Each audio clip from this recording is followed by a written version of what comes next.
Today I'm going to show you guys how to replace the odometer gears in an E30 gauge cluster. Obviously the first thing we need to do is remove the gauge cluster from the car, and I've made a tutorial video to show you how to do that, and I'll link it in the description below. Before we can get started, you need to make sure that you have ordered the correct odometer gears for your gauge cluster. Now in an E30 there are two different brands of gauge clusters which your car could have come with. There is a Motometer brand and a VDO brand, and the odometer gears that come in a kit for each type are different. You'll also need to specify whether the speedometer is in kilometers per hour as a Euro version or in miles per hour in the US version. To figure out whether you have a VDO or a Motometer cluster, simply look at the manufacturer's logo located right here. As you can see, this says VDO in between the speedometer and the tachometer.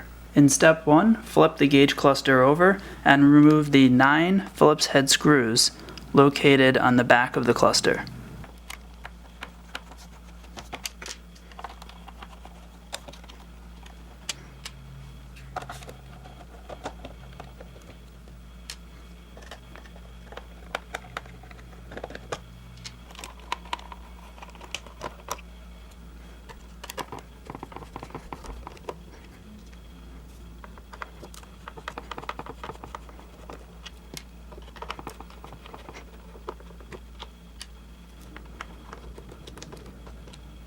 Now that the screws are removed, we can split the cluster and remove the front cover.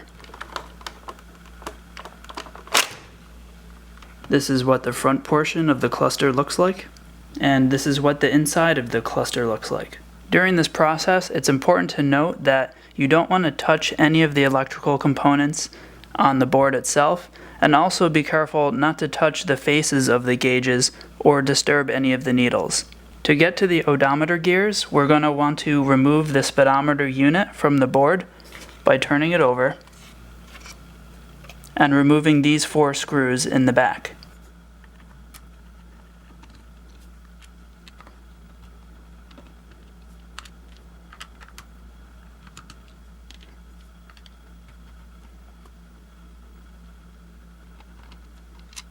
After those 4 screws are removed, we're going to remove this green plug, taking our flathead and lifting the edges of these clips and carefully wiggling this clip straight out and remove the speedometer. Here is a closer look at the side of the speedometer, and you can see those odometer gears are cracked in half. This one here should be round, and it doesn't appear to even have any teeth left on it.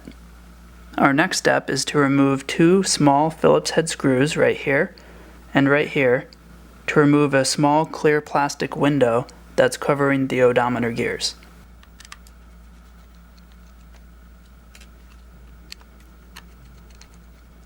Now we can carefully lift off that cover.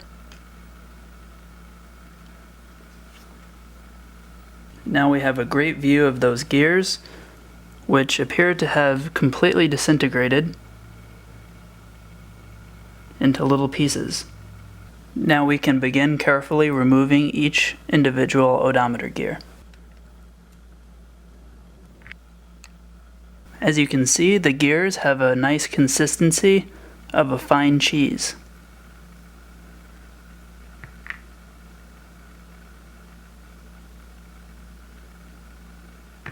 Now this white gear that sits down in there also came off in the process, but that's okay if that happens. All we have to do is put it back where it was.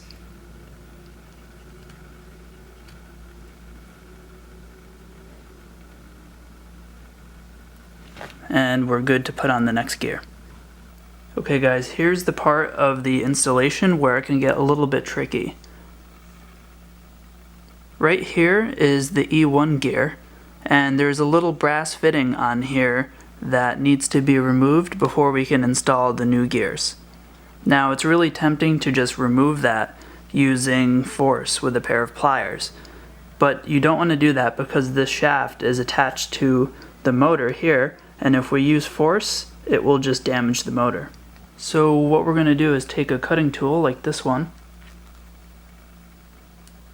and use it to carefully cut down on the sides of that brass fitting.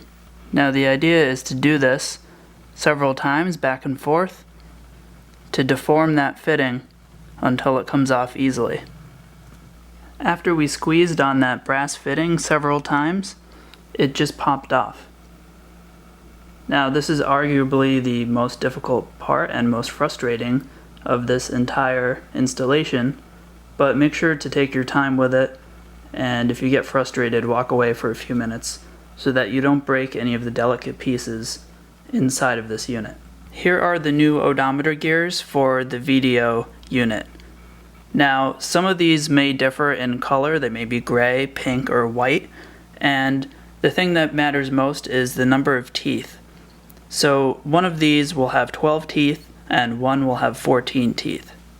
And just to clarify further, you're going to count the number of teeth on the small inboard gear here. So let's take our first gear with 14 teeth and install it here.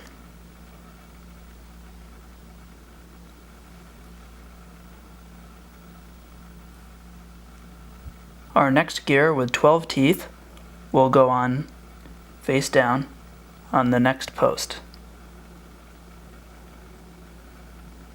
And we can check to see that they spin freely. We also have a very small gear that goes onto the shaft here where that brass bushing was. And this one's going to take a little bit more effort to get on. For our last step here, we're going to take this little yellow washer and put it on this shaft right here on top of the gray.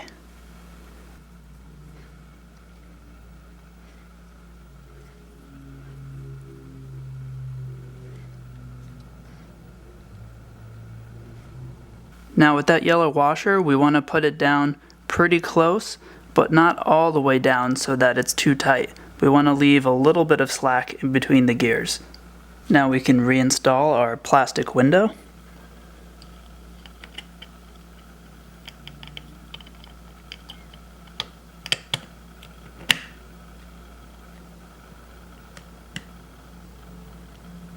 We will reinstall the two very small Phillips head screws.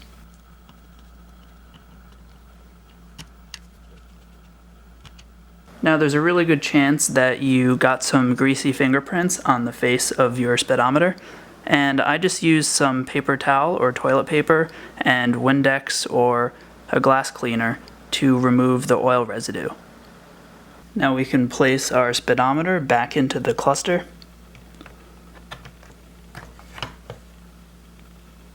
We'll reinstall our green plug and align the pins.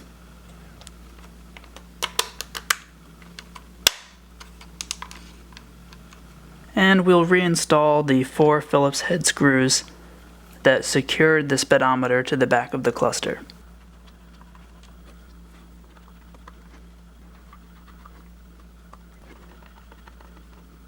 Now we can join the two pieces of our cluster together, carefully aligning these delicate pins along the bottom into the circuit board.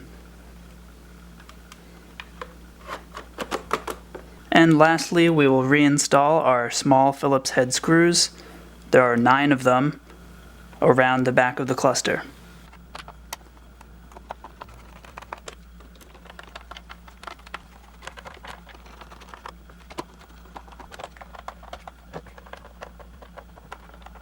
Well guys, that's all there is to it.